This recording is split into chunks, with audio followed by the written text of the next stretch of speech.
యేసుక్రీస్తు వారి శ్రేష్టమైన నామంలో మరొకసారి మీకు వందనాలు నేను తెలియజేస్తున్నాను. ఈ అవకాశం ఇచ్చిన నన్ను ప్రేమించి ఆహ్వానించిన మామయ్య గారికి, తమ్ముడు రమేష్కి, హానవ్ గారికి చాలా వందనాలు. సంఘ సభ్యులందరికీ కూడా పేరు పేరున నేను వందనాలు. నిజంగా చాలా సంతోషం, చెప్పనశక్యము కానీ ఆనందం. హల్లెలూయా. మరి ముఖ్యంగా నేను ఎంతగానో నా భార్య బిడ్డల గురించి ఆలోచించాను. మీరు సేవకి వెళ్ళండి, మందిరంకి వెళ్ళండి. కానీ మందిరంకి వెళ్ళలేక నలిగిపోయాం. 4 నెలల ముందే నేను చెప్పాను, మీరు మామి దగ్గరికి వెళ్ళండి, మామిని కలవండి, డాడీని కలవండి అని చెప్పాను. కానీ దేవుడు నిజంగా అద్భుతంగా ద్వారాలు తెరిచారు. లేనివి ఉన్నట్టుగా, ఉన్నవి లేనట్టుగా చేయగలిగిన దేవుడు ఆయన. ఆమేన్, హల్లెలూయా. కాబట్టి ఆయనకి అసాధ్యమైనది ఏమీ లేదు, ఆయనకి సమస్తము సాధ్యమే. హల్లెలూయా. కాబట్టి అలాంటి సాధ్యం కలిగిన దేవుణ్ణి మనం కలిగి ఉన్నాం. యెహోవా తమకు దేవుడు కాగల జనులు ధన్యులు. ఒకప్పుడు మనము అన్యులము, ఇప్పుడు మనము ధన్యులము. ధన్యులు అని అంటే మామయ్య గారు అప్పుడప్పుడు చెప్తుంటారు, భాగ్యవంతులు. ఏమని నేను చెప్తాను, ఏమి ఉన్నా ఏమి లేకపోయినా సరే, ఎవరు ఉన్నా ఎవరు లేకపోయినా సరే, కడుపేదలు, దీనులు, దరిద్రులు, పేదవారు, పనికిమాలిన వారు, దిక్కుమాలివారు అని చెప్పుకుంటారు కదా.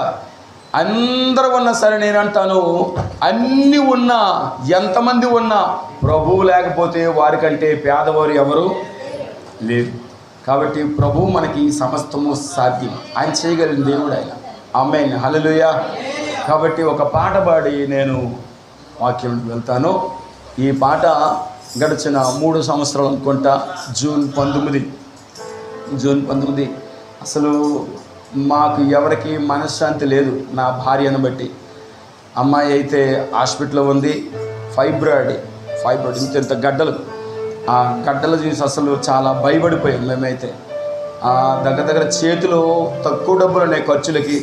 కానీ డాక్టర్ గారు టూకీగా చెప్పారు, 5 డాక్టర్స్ వస్తారు, ఆపరేషన్ చేసి ఆ గడ్డలు తీయడానికి 90,000 అన్నారు. 90,000 అన్నారు. మరి మెడిసిన్ తర్వాత రెంట్ ఇదంతే దగ్గర 1,80,000 పట్టుకోండి అని అన్నారు.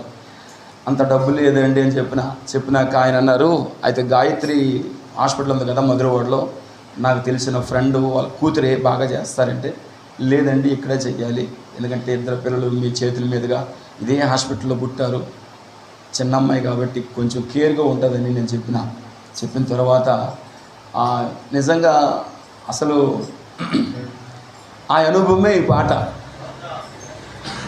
ఏమైంది కొడుకమ్మా, ఏమైంది? నేను ఎక్కువగా ఎక్స్ప్లెయిన్ చేయడానికి నేను ఇష్టపడిన ఆ పాటలో ఉన్న అర్థాన్ని గమనించి, ఇంత గొప్ప దేవుడా ఆయన అని మీరు ఆ దేవుడిని కలిగి ఉండాలని ఆశపడుతున్నాను.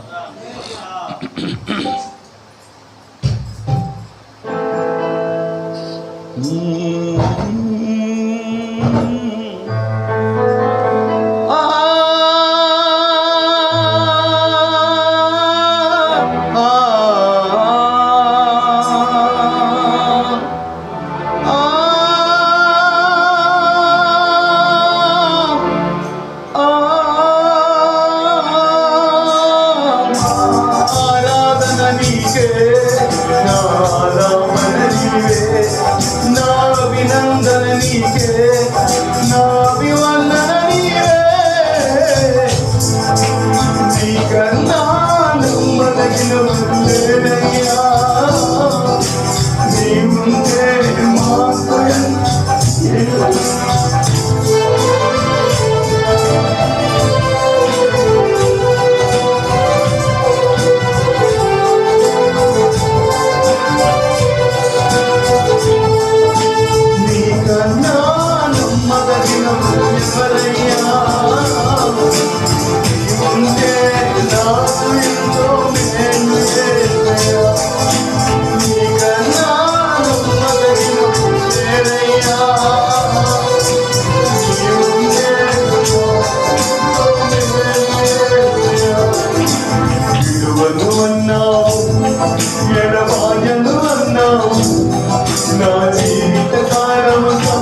కాలముగా మాకు తోడుందన్నావు.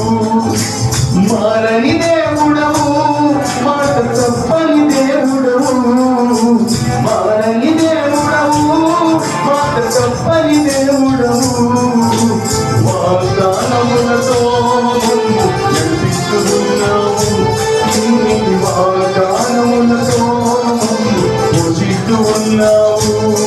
నా ఆధారమా, నా యేసయ్యా, నా ఆశ్రయమా, నా మెస్సయ్యా, నా ఆధారమా, నా యేసయ్యా, నా ఆశ్రయమా, నా మెస్సయ్యా. నీకన్నా నమ్మదగిన లేరయ్యా. నీవుంటే నాకు ఎంత నేను యేసయ్యా. నీకన్నా నమ్మదగిన ఎవరయ్యా. నీవుంటే నాకు ఎంత నేను యేసయ్యా.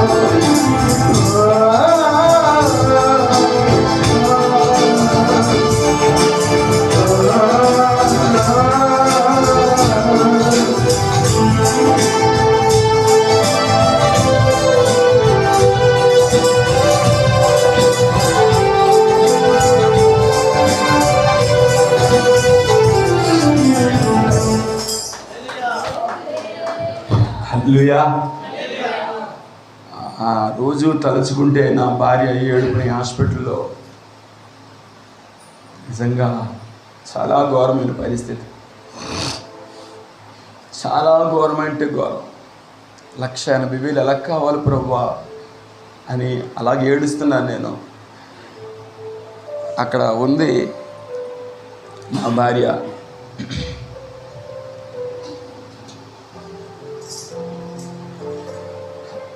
మన ఆధారము ఆయనే. ఇక ఆయనకంటే నమ్మదగిన దేవుడు, నమ్మదగిన వారు ఎవరు కూడా వాగ్దానాలు చేస్తారు రాజకీయ నాయకుల్లాగా. రాజకీయ నాయకులు చూడండి, అది చేస్తాం ఇది చేస్తామని కదా. కానీ భర్తగా నేను అంతగా ఏడ్చినప్పుడు మామయ్య గారు దగ్గరుంటే ఇంకెంతగా ఏడ్చేవాళ్ళం. అసలు అంత ఘోరమైన పరిస్థితి. కానీ అటువైపు మాకు ఎలా వస్తుంది ప్రభు అని ఏడుస్తున్నాను. ఏడుస్తుంటే తలుపు ఉంది. తలుపు తీస్తుంటే ఒక చల్లని గాలి వచ్చింది. గాలి వచ్చి, ఆ దేవుడు పిచ్చోడా, మనుషులు నమ్ముకుంటు కంటే యెహోవాను ఆశ్రయిస్తే మేలు కదా, నీ వాక్యం చదివావు కదా, నీ ఆధారం దావీదు భక్తుడు. అప్పుడు గుర్తొచ్చారు నాకు. దావీదుకి అంతమంది ఉన్నా, అంతమంది కొడుకులు ఉన్నా, ఆయన అంటారు ఎవరి మీద ఆధారపడకుండా నా ఆధారమా అంటారు ఆయన. ఆమేన్. బలగం ఉంది, సైన్యం ఉంది, చప్పట్లు కొట్టి వాడిని వేసమంటే వేసేస్తారు, అంత బలం ఉంది. కానీ ఆయన అంటాడు నా బలమా అంటాడు ఆయన, నా కొండ, నా కోట ఆయన కదా. కాబట్టి ఎట్టి పరిస్థితుల్లోనైనా సరే నిజంగా మనకి పొందుకోవడము దేవుని దగ్గర నుంచి చేత కాదు. మనల్ని బట్టే దేవుడు కొన్ని అద్భుత కార్యాలు చెయ్యరు కదా. నిన్ను బట్టే నన్ను బట్టే ఆయన మన జీవితాల్లోనికి ఆయన రావడం లేదు. నిన్ను బట్టే నన్ను బట్టే అంటే మన చిన్న చిన్న బలహీనతలే దేవునికి మనకి అడ్డుగా వస్తాయి కదా. ఆయన అంటారు కదా, నేను దీవిస్తాను, నేను ఆశీర్వదిస్తాను, నేను సమస్తాన్ని చేయగలను. I can do everything, anything, anyway. ఆయన ఎక్కడైనా చేయగలరు, ఏదైనా చేయగలరు కదా. There is none like him. ఆయన లాంటి దేవుడు, ఆయన లాంటి వారు ఎవరు ఉన్నారా చెప్పండి. అన్న కానీ, తల్లి కానీ, తండ్రి కానీ, భర్త కానీ, భార్య కానీ ఎవరు లేరు, ఎవరు ఉండరు. ఆమేన్. హల్లెలూయా. కాబట్టి అలాంటి దేవుడిని మనము కలిగి ఉండాలి. హల్లెలూయా. ఈరోజు నేను చాలా అద్భుతమైన ప్రసంగం, చాలా అద్భుతమైన ప్రసంగం నేను సిద్ధపడ్డాను. కానీ సరే అదే చెప్తా. దేవునికి స్తోత్రం కలుగునుగాక. మనందరికీ తెలుసు, మనందరము చాలా విషయాలు, చాలా ప్రసంగాలు మనం విన్నాం. కానీ పరిశుద్ధాత్మ దేవుడు గత కొన్ని నెలలుగా నేను ఈ గ్రంథాన్ని గురించి నేను వివరిస్తూ ఉండగా నేను వివరిస్తూ ఉండగా ఆమోదం మీకు తెలుసు కదా, నేను పనిచేస్తున్న దగ్గర అక్కడ ఆ ప్రతి ఒక్క సేవకుడు కూడా అన్న మీరు వచనం వెంబడి వచనం పరమగీతముల గ్రంథం మీద మీరు చెప్తున్నారు, చాలా ఇంట్రెస్ట్గా ఉంది, కాబట్టి మీరు ధ్యానం చేయండి అన్న, చెప్పండి అన్న, మేము మా సంఘాలకు వెళ్ళినప్పుడు మా పాస్టర్ గారికి మేము వివరిస్తామన్నా అని చెప్పినప్పుడు నా మనసు ఎంతో పులకరించేది. హల్లెలూయా. కాబట్టి ఆ పరమగీతంలో ఉన్న ఆ అధ్యయనము, ఆ యొక్క మాటలు కొన్ని మనం నేర్చుకొని మనం ముగించుకుందాం. హల్లెలూయా. పరిశుద్ధాత్మ దేవుడు మనతో మాట్లాడునుగాక. ఆమేన్. చెవిగలవాడు ఎవరు? చెవిగలవాడు వినుగాక. ఎవరు చెప్పు సంగతులు? ఆత్మ చెప్పు సంగతులు. ఆమేన్. హల్లెలూయా. చెవిగలవాడు వినుగాక. ఈ ఉదయకాల సమయంలో దయచేసి పరమగీతముల గ్రంథం 1వ అధ్యాయము. హల్లెలూయా. 1వ అధ్యాయము మనము తీద్దాం. చూడండి, 1వ అధ్యాయము 1వ మాట చదువుతారా? సొలొమోను రచించిన ఎవరండి?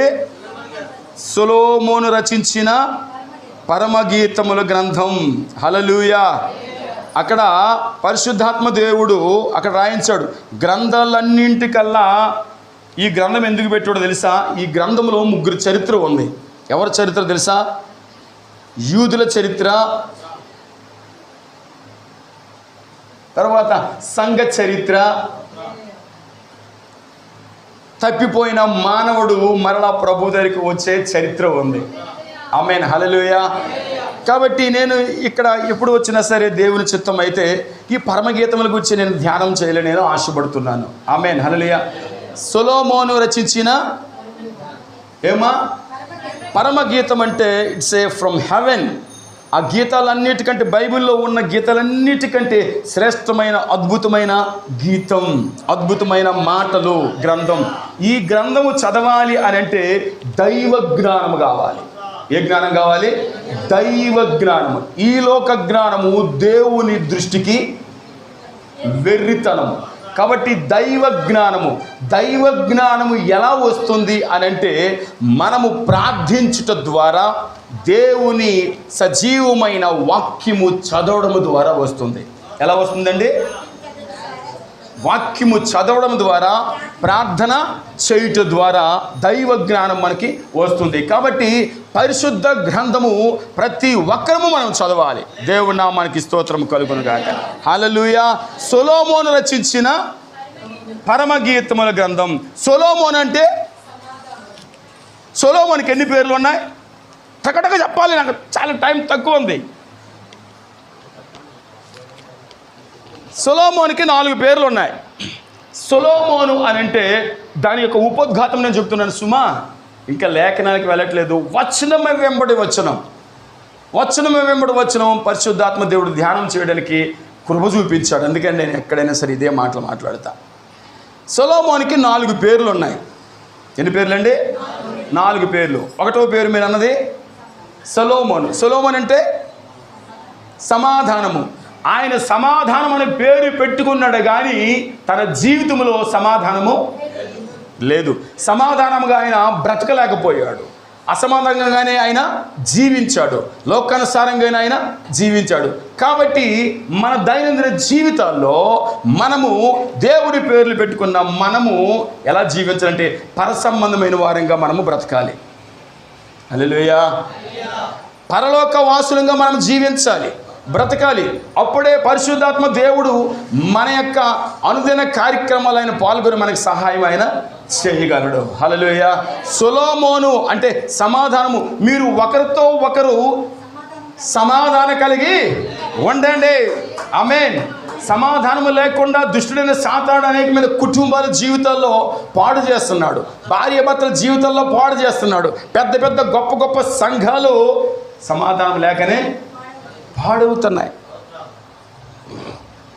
కాబట్టి మనం సమాధానం కలిగి ఉండాలి. సాధ్యమైనంత వరకు కూడా సమాధానం ఎవరికి ఉండదు? చెప్పండి సమాధానం ఎవరికి ఉండదు? ఉండదు. పాపులకి, పాపంలో ఉన్నవాడికి సమాధానం ఉండదు. వ్యసనాల్లో ఉన్నవాడికి సమాధానం ఉండదు. యేసన్న గారు బుల్లెట్ మీద సేవకి వెళ్తున్నారు. యేసన్న గారు తెలుసు కదా, మహా దైవజనుడు, గొప్ప దైవజనుడు ఆయన. యేసన్న గారు బుల్లెట్ మీద వెళ్తుంటే బుల్లెట్ సౌండ్ ఎలాగ వస్తుందండి? దడ్ దడ్ దడ్ దడ్ దడ్ దడ్లా అవుతుంది. పొలాల్లో కొంతమంది ప్యాకెట్ చక్కగా వాడుకుంటున్నారు. ఈ దడ్ దడ్ దడ్ దడ్ సౌండ్ వస్తుంది. పోలీసులు వచ్చేస్తున్నారు అనుకొని ఆయన పారిపోయారు. అంటే వారు తప్పు చేస్తున్నారు. తప్పు చేసిన వాళ్ళకి అసమాధానము ఉంటుంది, సమాధానం ఉండదు. కాబట్టి సొలొమోనుకి అంటున్నాడు ఇక్కడ, ఈ యొక్క చరిత్ర పరమగీతములు ఎందుకు రాశాడు అని అంటే, దేవుడు తన సంఘాన్ని ఎంతగానో ప్రేమించాడు. ఆయన ఏ విధము చేతనైనా సరే దేవునితో మనము సమాధాన పడాలని, సమాధానం కలిగి జీవించాలని, సమాధానం కలిగి మనము బ్రతకాలని సొలొమోనుకి పేరు పెట్టాడు, సమాధానము అని. కానీ సమాధానంగా ఆయన లేడు, అసమాధానంగా ఆయన జీవించి చనిపోయాడు. రెండవ పేరు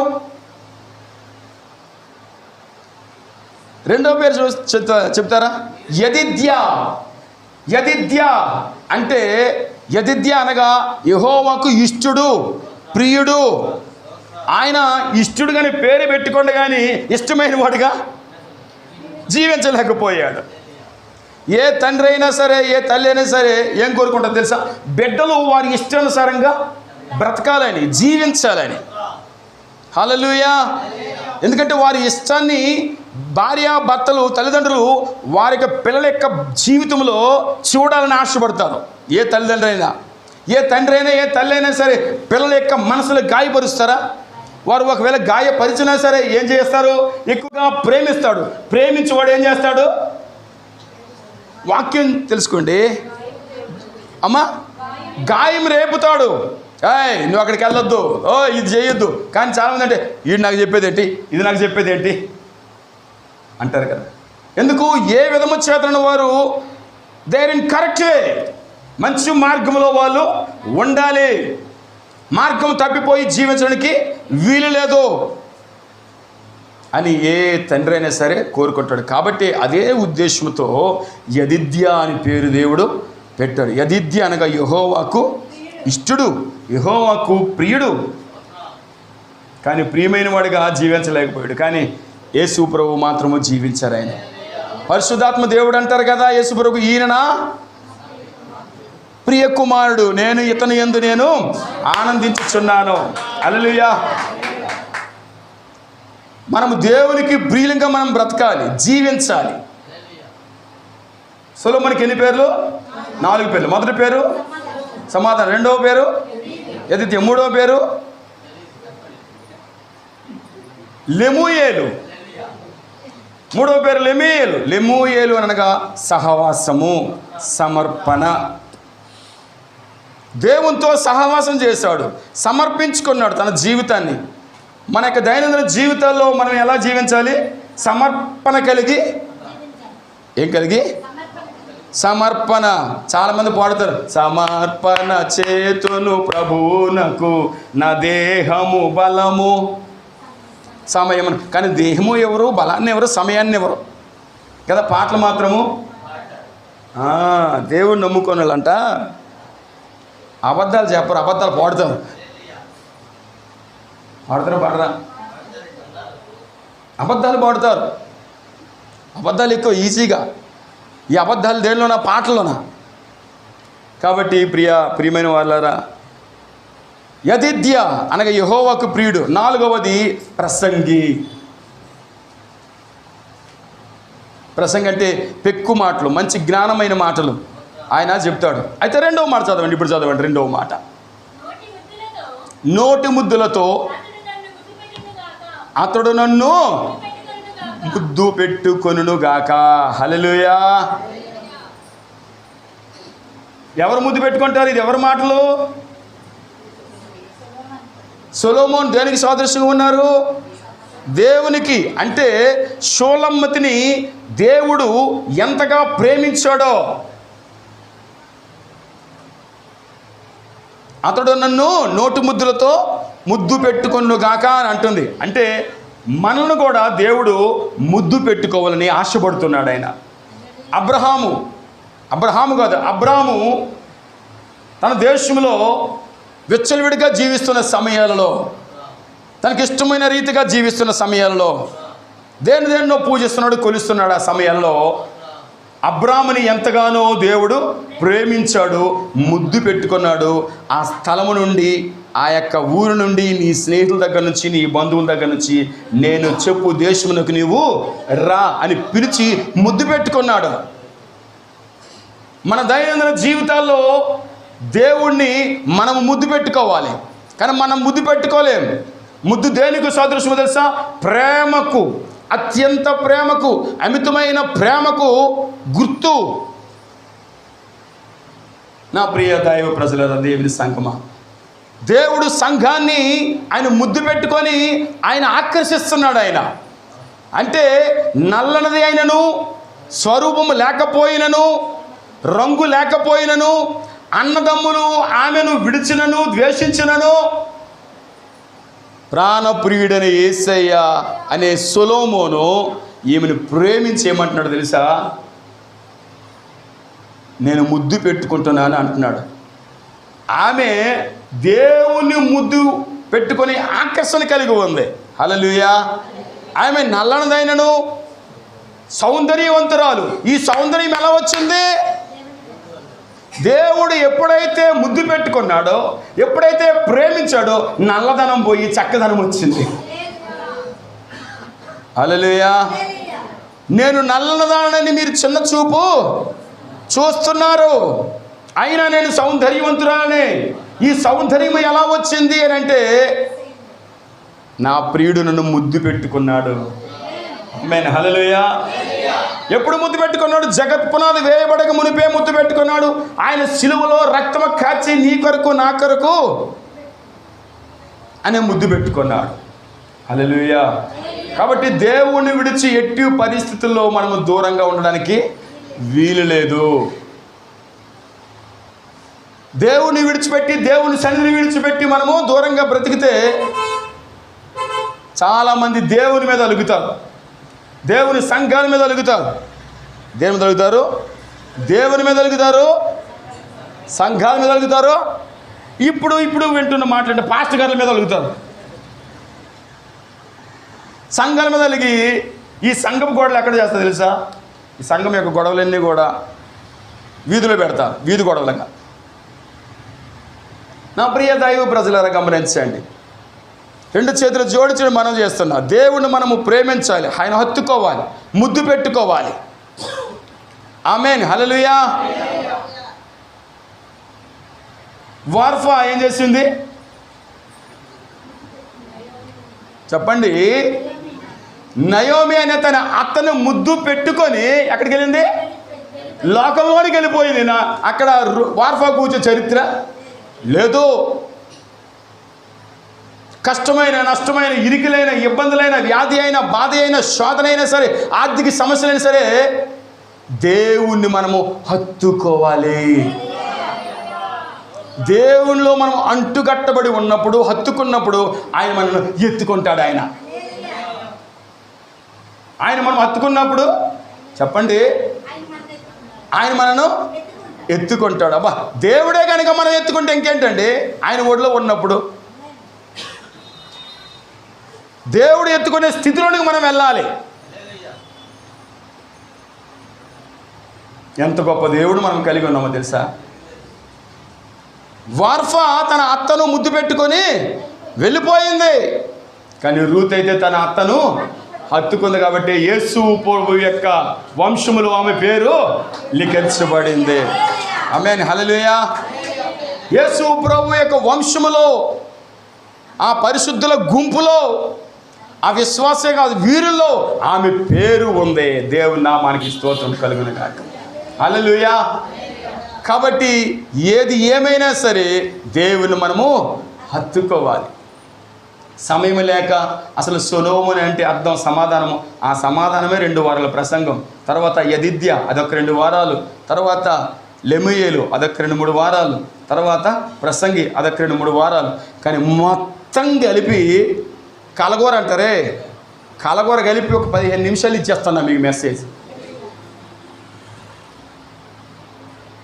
పరమగీతాన్ని దేవుడు ఎందుకు రాయించాడు అని అంటే, తప్పిపోయిన మానవుడు పాపములో శాపములో జీవించిన మానవుడు దేవునితో పోగొట్టుకున్న సహవాసము, మరలా దేవుని హత్తుకోవాలని, దేవుని దగ్గరికి రావాలని ఈ గీతం ఆయన రాస్తున్నాడు. ఆ గీతము రహస్యాన్ని గుర్తెరిగిన షోలమ్మెత అంటుంది, నేను నల్లని దానైన నేను అతడు నన్ను నోటు ముద్దులతో నన్ను ముద్దు పెట్టుకుందే. దేవునికి స్తోత్రం కలుగునుగా. హల్లెలూయా. ఇంకెవరో ముద్దు పెట్టుకున్నారు? యోధా ముద్దు పెట్టుకోండు. యోధా ముద్దు పెట్టుకోండు. ఎట్లాగా? ఎందుకు? యేసయ్యని అమ్మేసేయండు. యేసయ్యను ప్రేమించినట్లే ప్రేమించాడు. వెనకే ఉన్నాడు, బ్యాగ్ పట్టుకున్నాడు, బైబిల్ పట్టుకున్నాడు. కానీ ఎక్కడ పొడవాలో అక్కడ పొడిచాడు. నా ప్రియ దైవం, అలాంటి ముద్దు కాదు, తండ్రి ముద్దు. తండ్రి ముద్దు, దేవుని ముద్దు, పరసంబంధమైన ముద్దు, ప్రాణప్రియుడైన యేసుక్రీస్తు వారు ముద్దు. పాపి అయిన మానవుడిని దేవుడు ఎంతగానో ప్రేమిస్తున్నాడు. బైబిల్లో ఇంకెవరు ముద్దు పెట్టుకున్నారు? పాపాత్మురాలైన స్త్రీ. దేవుని నామానికి స్తోత్రం కలుగునగాక. సీమోను గారు పిలిచారు, అయ్యగారు రండి అని అన్నాడు. యేసుప్రభుని ఆహ్వానించాడు. యేసుప్రభు వచ్చిన తర్వాత యేసుప్రభు కూర్చున్నారు. యేసుప్రభుని కూర్చున్న తర్వాత నీరు ఇవ్వలేదు, మర్యాద చేయలేదు, కుర్చీ వేసాడు కూర్చోండి అని. కానీ పాపాత్మురాలైన స్త్రీ వచ్చి ఏం చేసిందామె? అమ్మా కన్నీరు కాచి తలతో పాదాలు తుడిచి ముద్దు పెట్టుకుంది. హల్లెలూయా. అక్కడ మీరు చదివినట్లయితే పాపాత్మురాలైన స్త్రీ అని ఉంది కదా. ఈ పాపాత్మురాలి స్త్రీయే మగ్దలేని మరియా, ఇంకెవరు కాదు. ఆ పాపాత్మురాలి స్త్రీయే. బైబిల్లో ఎంతమంది మరియలు ఉన్నారు మీకు తెలియదుగా, నేను చెప్పేస్తా. 6 మరియలు ఉన్నారు. రిఫరెన్స్ కావాలంటే తర్వాత అడగండి, బైబిల్ చర్చ అయిపోయిన తర్వాత. ఈ 6 మరియల్లో ఒక మరియా పాపాత్మురాలి స్త్రీ అని ఉంది కదా. ఆమె మగ్దలేని మరియా. అంటే ఈ మగ్దలేని మరియా ఎవరు? లాజర్ గారి సిస్టర్. లాజర్ గారి సిస్టర్. ఎంతగా ప్రేమించాడంటే ఆ కుటుంబాన్ని దేవుడు అంతగా ప్రేమించాడు. హల్లెలూయా. లోకమంతా కూడా ఆమె చేసిన పాపమే చూస్తున్నారు, కానీ ఆమెకు హృదయాన్ని ఎవరు చూడడం లేదు. మనుషులు నీ రూపాన్ని, నా రూపాన్ని, మన మాటలను, మన ప్రవర్తనను, పై రూపాన్ని చూడొచ్చు, కానీ దేవునికి కావాల్సింది ఆంతర్యం. హల్లెలూయా. అంతరంగాన్ని చూస్తున్నాడు దేవుడు. Inner mind, inner man. కాబట్టి ప్రియులారా గమనించండి, ప్రభు దగ్గరికి వచ్చింది, తన స్థితి ఒప్పుకుంది, తన దీనస్థితి కన్నీళ్ళ ద్వారా చెప్పుకుంటుంది, బాధపడుతుంది, ఏడుస్తుంది, రోధిస్తుంది, ప్రలాపిస్తుంది, పట్టుకుంది, యేసయ్య పాదాల్ని కడిగింది, ముద్దు పెట్టుకుంది, కురులతో తుడిచింది. ఇది కాకుండా ఈయనేమంటున్నాడు? పాపాత్మైన స్త్రీని ముట్టుకోవడానికి వీల్లేదు. మనం ఏ స్థితిలో ఉన్నప్పటికీ కూడా మన ప్రాణప్రియుడైన యేసయ్య ముద్దు పెట్టుకోవాలని ఆశపడుతున్నాడు. ఆయన ఉన్న పాటున, ఉన్న చోటున ఆయన దొరికి సమయమనే మనం ఆయన పాదాలు పట్టుకొని మనం ముద్దు పెట్టుకోవాలి. ఆయన మనం హత్తుకోవాలి. అప్పుడు ప్రాణప్రియుడైన సొలొమోనైన యేసుక్రీస్తు ఆయన వరుడుగా వస్తున్నాడు. కాబట్టి వధువును చూసిన వెంటనే ఈ క్వాలిటీలు ఉన్నప్పుడు దేవుడు ఏం తెలుసా? మనలను ప్రేమిస్తాడు, హత్తుకుంటాడు. మనల్ని హత్తుకునే ముందు ఆయనను కూడా మనం హత్తుకోవాలి, ప్రేమించాలి, జీవించాలి.